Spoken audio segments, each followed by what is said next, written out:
Hey everybody, I'm Scott. Thank you for joining me today on 45 RPM. Have you ever been around people that just left you kind of creeped out?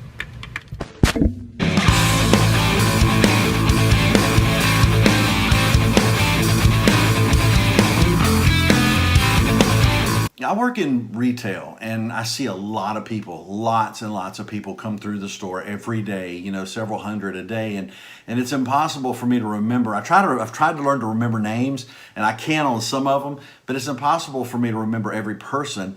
But I tell you what I do remember. I remember the way people make me feel. I can't remember maybe what they said or what happened, as far as what was going on with the scenario of it all. But I can remember that this particular person I'm talking to in the past, sometime before, has done or said something that's caused me to put my guard up.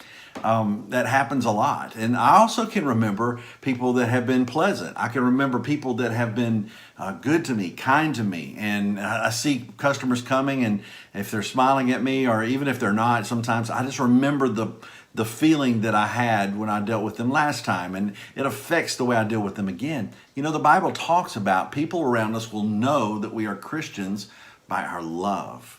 It's very specific about that. The Bible goes on and on talking about love over and over and over. Jesus himself talked about love. Jesus showed love to people who were unlovable. I remember one time where this woman was caught in adultery and thrown in front of Jesus, and he began to draw on the ground, and he told her to go and sin no more. The cool thing about Jesus is, as he did that and he's drawing on the ground, I don't know what he was drawing. I've had people say, well, he was probably listing out the sins of all the people standing around, because there were a crowd of men standing around with stones ready to stone this girl, to kill her. It says, I've heard people say he was probably, writing the sins out of these men, or, whatever it was he was doing. I'll tell you something, regardless of what he was doing, he was getting the focus off of her and putting the focus on himself. He would rather people be watching him than focusing on her. That's love. That's love. Greater love has no man than this, that he laid down his life for his friends. That's what Jesus did for us on the cross. You see, the love that we have for each other, our brothers. I'm really excited because I'm about to go and visit with my sanctuary brothers soon. And I'm really excited about that because when I'm with them, I feel like I'm a part. I feel the love, the brotherly love that I have with them, and the sisterly love. We have some ladies that meet with us too.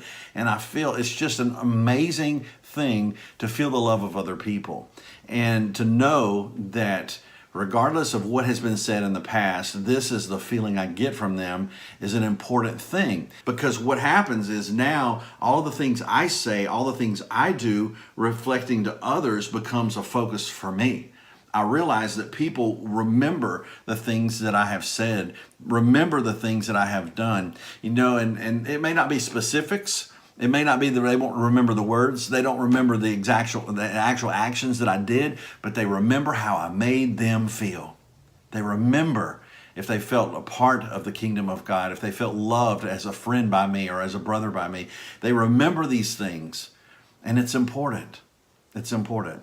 So, as we go about our daily life, not just with people that are in the church or people that are our brothers, as we go throughout our daily life, let's make it a focus, as we go into a store, as we go to a restaurant and we're talking to a waitress, let's make it a focus to love these people, to be kind to these people. So when we come next time, they will remember the way we made them feel. Let's just be willing to go out there and give them heaven.